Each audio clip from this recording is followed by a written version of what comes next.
Namaskar. Hearty welcome to all knowledge seekers to my channel. This is Dr. Madhusudan Rao Kadapa.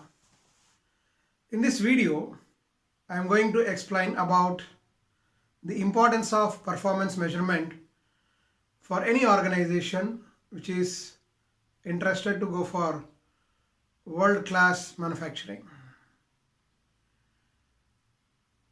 Today, in this competitive environment, all the organizations which are involved in manufacturing sector are in the race of winning the hearts of the customers by providing quality products at competitive prices with very short lead times, with great extent of agility and with shorter lead times. So, in order to achieve this, before going for establishing the performance measures, because there is a famous saying in supply chain management, that is, you can't improve what you can't measure, which clearly means that if we want to improve, we have to measure it. So, for any organization, there will be several performance measures, and these performance measures are meant to evaluate the present level of achievements, and these will guide how to improve the performance levels by overcoming the deficiencies or discrepancies identified. So, before establishing the performance measures, first we must have some idea about whether the performance measures which we are going to implement in the system clearly indicate the actual performance, what is expected, or does it clearly evaluate the exact performance of the parameter. I will give a small example for that. Suppose a company which is dealing with say 5 different types of products, and these 5 products, now for simplicity, for clear and easy understanding of the audience, let me take the demand for these 5 different products as 100 units each. Now the company is dealing with 5 different products, say A, B, C, D and E, and each of these products have a demand of 100 units per month, say. Now, the target for the production department will be fixed such that with the available raw material and with the available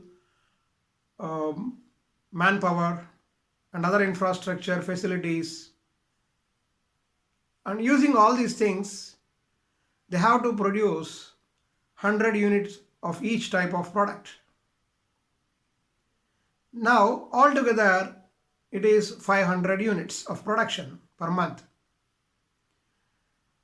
There may be several reasons in manufacturing industries.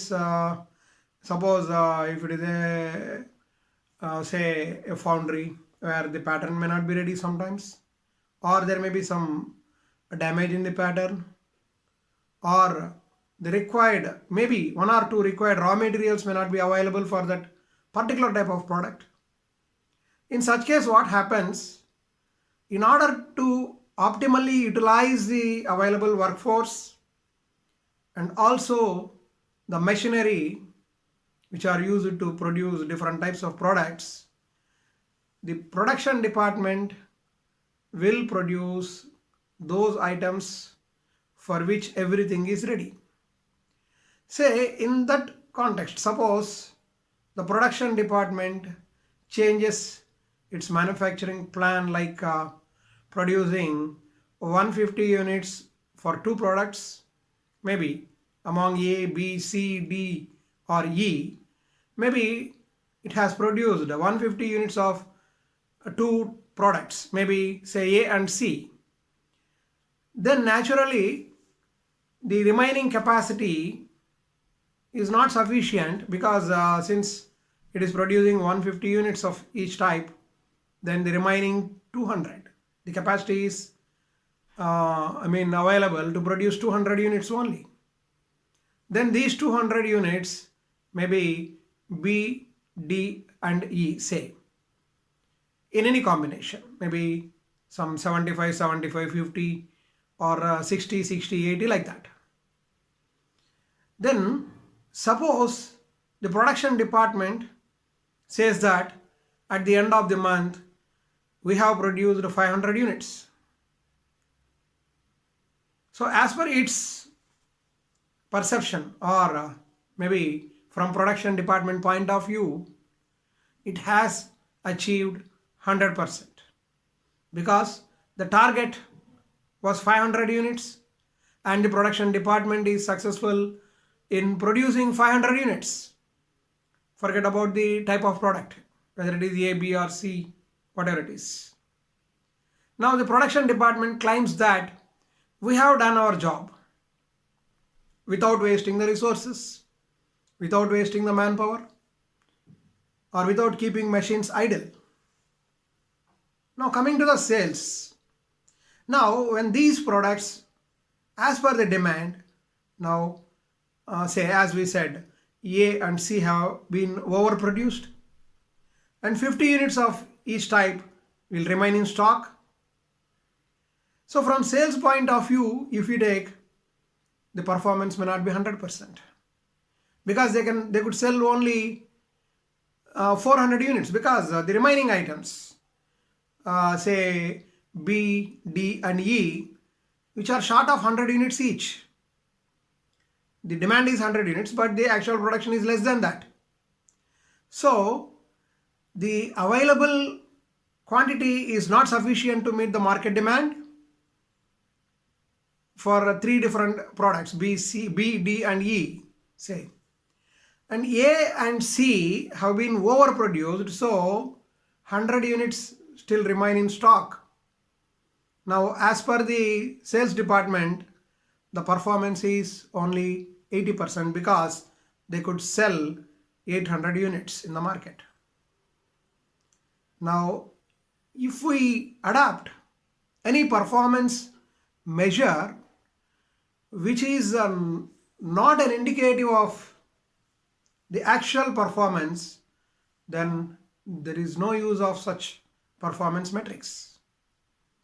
So before setting any targets or before defining the performance measures, the organizations should clearly think over the actual parameters which will influence the performance of the system as a whole.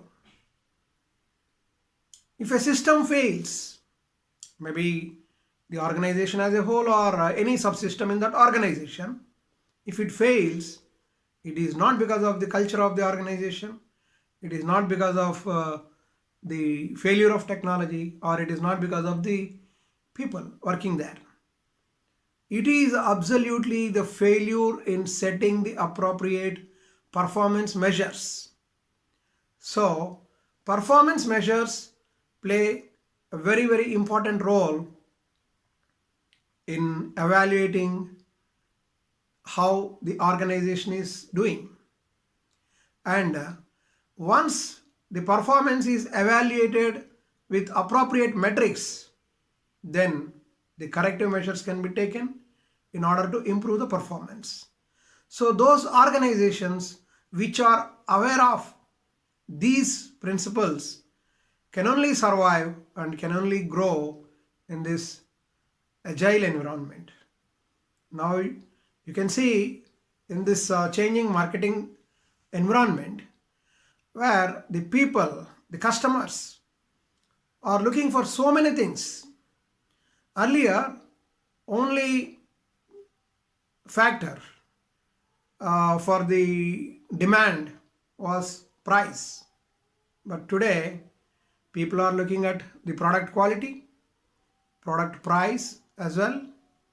At the same time, they are looking at so many other factors like the features, additional features. Now we have to compare ourselves with our competitors in terms of what additional features we can involve or include in our product in order to enhance its performance.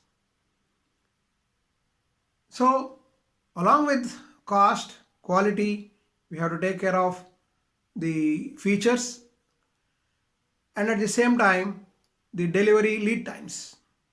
How best we could deliver our products to the customers in time, and how best we can adapt to the changes in the market conditions as well as the changing customer preferences and tastes.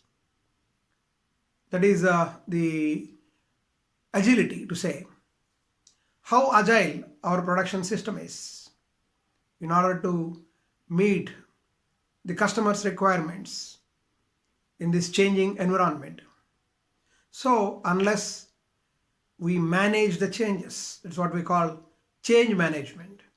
Unless the companies are ready to take this challenge, it is very difficult to survive for any company in this universe. So this is how performance measures play very important role in improving the organizational performance as well as the market share. Thank you very much. In some other video, we'll come with some other important concepts, managerial concepts that will be very much helpful for the practicing managers. Thank you very much.